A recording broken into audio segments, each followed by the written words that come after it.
రాష్ట్ర ముస్లిం సోదర సోదరీమణులారా, కులమతాలకు అతీతంగా సేవలు అందించే నాయకుడిని ఎన్నుకోండి. మీ అమూల్యమైన ఓటు హక్కును వినియోగించుకోండి. ఈ రోజు కర్నూలు నగరానికి విచ్చేసిన రాష్ట్ర ముఖ్యమంత్రి శ్రీ వైఎస్ జగన్మోహన్ రెడ్డితో ఎమ్మెల్యే హఫీజ్ ఖాన్ సహకారంతో కలవడం జరిగింది. ముఖ్యమంత్రి మాట్లాడుతూ రాష్ట్ర వ్యాప్తంగా మైనార్టీల హక్కులను రక్షించుకుంటూ మరియు వారి అభివృద్ధికి తోడ్పడాలని కోరాము. రాష్ట్ర ముఖ్యమంత్రి శ్రీ వైఎస్ జగన్మోహన్ రెడ్డి సానుకూలంగా స్పందించి నా మైనార్టీలను ఏ విధంగా ఇబ్బంది రాకుండా నేను మన ప్రభుత్వం అండగా ఉంటుందని మాట ఇచ్చారని తెలిపారు. అంతేకాకుండా ఆంధ్ర రాష్ట్రంలో 6 ముస్లింలకు 4% రిజర్వేషన్లు ఉండాల్సిందే. ఎన్ఆర్సీ, సిఏఏ, యూసీసీ లాంటి చట్టాల ద్వారా ముస్లిం మనోభావాలు దెబ్బతింటున్నాయని, అంటే దానికి మేము ఖచ్చితంగా వ్యతిరేకిస్తామని మన జగన్ అన్న రాష్ట్ర వ్యాప్తంగా వేలాది జనం ముందు మాట ఇచ్చారని తెలిపారు. వాళ్ళంతా తిరిగి కొన్ని వేలాది మందితో మాట్లాడిన తర్వాత, అందరి అభిప్రాయాలు సేకరణ చేసిన తర్వాత వాళ్ళు ఒక నిర్ణయానికి వచ్చారు. ఆంధ్రప్రదేశ్ రాష్ట్రంలో గౌరవ ముఖ్యమంత్రి వర్యులు వైఎస్ జగన్మోహన్ రెడ్డి గారితో కలవాలి అని చెప్పి నెల్లూరులో కలిశారు. ఈరోజు కర్నూలులో కూడా కలవడం జరిగింది. కలిసి వాళ్ళకు ఉండే ప్రశ్నలు కానీ, వాళ్ళకు కావాల్సిన జవాబు కానీ గౌరవ ముఖ్యమంత్రి గారి నుంచి తీసుకోవడం జరిగింది. గౌరవ ముఖ్యమంత్రి గారు చాలా ఓపెన్గా చెప్పారు, నేను కులం మతం అనే. ఈరోజు కర్నూలు పట్టణంలో మన సీఎం జగన్మోహన్ రెడ్డి గారి సిద్ధం సభకు మేము హాజరు కావటం జరిగింది. ఇందులో మత పండితులు, ధార్మికర్తలు, అదేవిధంగా రాజకీయ నాయకులు, ముఖ్యంగా మన ఎమ్మెల్యే ఎం అబ్దుల్ హఫీజ్ గారు, వారి యొక్క అధ్యక్షతన చాలా పనులు ఇక్కడ జరుగుతున్నవి. అందులో భాగంగా మేము సీఎం గారి దగ్గర ఒక అపాయింట్మెంట్ తీసుకొని మాట్లాడటానికి వచ్చాము. అందులో భాగంగా ఇక్కడ సీఎం గారిని మేము చర్చించడం, కొన్ని విషయాలు జరిగినవి, అన్నిటికీ సానుకూలంగా స్పందించారు.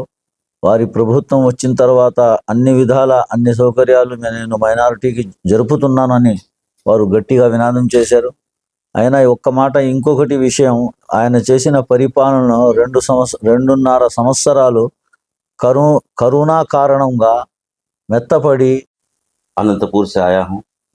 हम उलमा किराम इस सिलसिले में पूरी रियासत भर में घूम कर फिर कर लोगों की जहन साजी कर रहे हैं कि आज इस वक्त जो हमारी रियासत में जो हुकूमत है जगन मोहन रेड्डी साहब की, ये हमारे लिए हर हैसियत से बेहतर है और हम उनके तजुर्बात भी देख चुके हैं। और सबसे बड़ी बात, जो बातें हम उनको बता रहे हैं, जो हमारी ख्वाहिशें उनके सामने पेश कर रहे हैं, वो हर तरीके से कबूल करने के लिए आमादा भी हैं और वादा भी किए हैं। और उस वादे पर हमको यकीन इसलिए है कि इस हुकूमत ने जितने भी वादे हमसे किए थे, वो तमाम वादे ये 2.5 साल 3 साल के अंदर ये इस पूरी मुद्दत में उन्होंने पूरा मुकम्मल किया है। हम देख भी रहे हैं। अल्लाह वबरकातुहू। तमाम बिरादरान वतन से गुजारिश की जाती है कि जिस माहौल से हम लोग ज़िंदगी गुजार रहे हैं, हमारे मुल्क के अंदर तमाम चीज़ें हमारे सामने मौजूद हैं। मौजूदा आंध्र प्रदेश की हुकूमत जनाब सीएम जगन मोहन रेड्डी साहब की जो हुकूमत जो चल रही है और हम लोग गुजार रहे हैं, 2.5 साल का मौका एक बेहतर तरीके से उनको मिला। ऐसे तो 5 साल में से 2.5 साल आप तमाम जानते हैं कि कोरोना की हमाहमी में वक्त गुजर गया, लेकिन उस हमाहमी में भी इस आंध्र प्रदेश के अंदर बहुत सारी हिकमत के साथ उन्होंने हुकूमत आंध्र प्रदेश की प्रजा को, रियाया को, पब्लिक को बड़े अच्छे अंदाज में उन्होंने जो है 2.5 साल हमाहमी के जो है दौर में भी अच्छे अंदाज में उन्होंने రాష్ట్ర వ్యాప్తంగా ముస్లిం సమాజము ఈసారి ఎలక్షన్స్లో ఎటువైపు ఓటు వేయాలి అని ఒక తీవ్రమైన చర్చ జరుగుతున్న సందర్భంలో మా ఉలెమాస్, మా మత గురువులు, పెద్దలు దగ్గర వచ్చి ఎటువైపు మేము వెళ్తే బాగుంటుంది అని చెప్తే రాష్ట్ర వ్యాప్తంగా వాళ్ళంతా తిరిగి కొన్ని వేలాది మందితో మాట్లాడిన తర్వాత, అందరి అభిప్రాయాలు సేకరణ చేసిన తర్వాత వాళ్ళు ఒక నిర్ణయానికి వచ్చారు.